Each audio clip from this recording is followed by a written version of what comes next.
Hey, I'm kind of in a bind. Look at this. Our friend came over, he left, and he's like, you know what? If you're really an escape artist, I'll come back in the morning and you'll be able to get out of these. Um, the keys are here. I promised him I wouldn't cheat, and I told him I'd record the endeavor. He's a little camera shy, but I want you to see these are thick irons. All right, they're padlocked. You could even borrow padlocks, so the padlocks can be anyone's. Okay. No, I don't have anything. I've used these underwater. Ow. See, I can't get out of these. Now, you just go like this.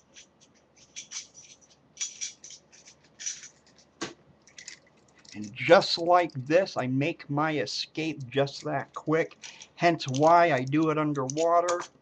Yes, these are real padlocks. It's not the right key for that one.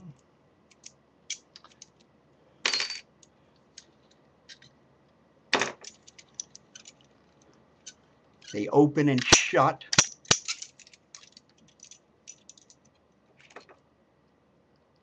It's the first time I've ever done an escape.